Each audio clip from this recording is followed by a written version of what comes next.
name's Eva Earhart from Global Gardener. In the mid-90s, I did my first tree change. Yes, I've made 3 tree changes in my life, all for different reasons. I had different objectives in mind, different goals, and it's been the best time of my life. But my first tree change was the most adventurous one. My first marriage had broken up, and for a long time I've been thinking about moving out to the country. Now, I'm a city girl, born and bred, but I've always loved the trees, nature, animals. So I had to find a suitable block of land for me within my budget. That's all what it comes down to. But the word tree change wasn't even on my radar. I never heard of the word. I just wanted to move out to the country, to acreage, and start a new life. And of course grow fruit, vegetables, keeping chickens, and do a bit of work. Now, luckily I have an agriculture background, but in Europe, in a cold, temperate climate, so very different to where I was living in the tropics. So I went searching for a block of land and really had no background. I didn't know anybody who'd made a tree change, nowhere to ask. And in those days, there was no internet. It was only at the library. And the library had limited books. Well, nothing on tree changes really, or moving out to the country. About gardening, yes, but completely different. So there were so many questions. I literally went by the seat of my pants. But I had a few criteria. I needed employment, so I had to be somewhere where I could find work, probably within half an hour. Also a place where I could grow fruit and vegetables, and not too far of a travel distance to my family. Maybe 3, 4, 5, 6 hours driving time. And also I needed a reliable water supply. You can always improve the soil, but you can't improve the water. So that was the criteria. And of course, had to be within my budget. So for about 4, 5, 6 months, I went looking, finally found my block of land, 5 acres, bush block, nothing on it whatsoever. So I started to go camping there. I remember the first time. I had packed my dual cab with camping gear, and I had never done really a lot of camping, not on my own. My 2 large hounds, drove down a 4-hour drive to my bush block, and it was dry season, winter time, so it got dark fairly early. I had 4 hours to clear a space of land where I was going to camp for the night. So I had an old lawnmower, borrowed Mum and Dad's lawnmower, as you do, and feverishly got rid of all the weeds. So I had a reasonably flat area, strung up a large heavy rope between 2 gum trees, and then stretched a tarps over it and pegged it down on the ground. And then I had a small stretcher bed that I'd found at a garage sale, a small table and chair that I'd found at a garage sale.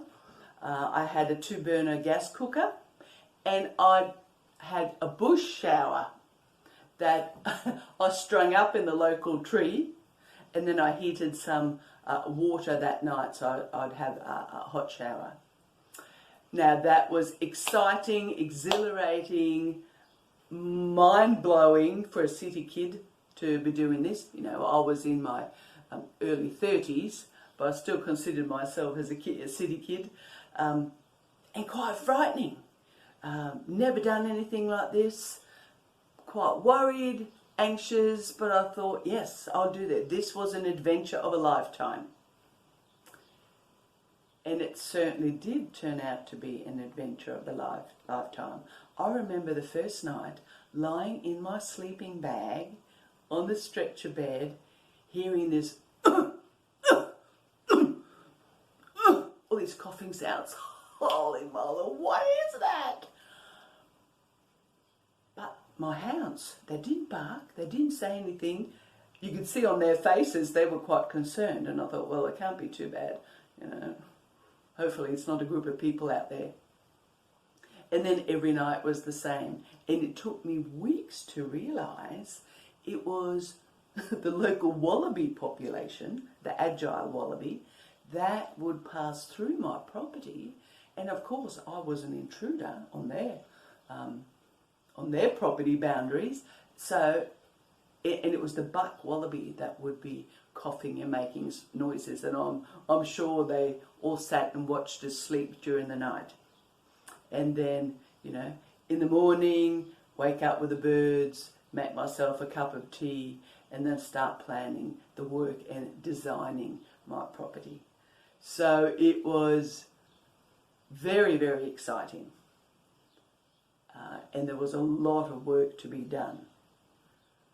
But I really didn't have a foundation. I didn't have a framework, didn't really know what I was doing. In hindsight, I spent a lot of time, money, effort, and stressed and worried that it was all going to work out, that my adventure, my Treechange was going to work out. So it would have been really nice to have had some sort of information. You know, in those days, reading a book. There were magazines, like the grassroots magazines, but it was always about once you were there. Once you were there on the property and you grew your veggies, had your chickens and your lifestyle, great. But how do I get there?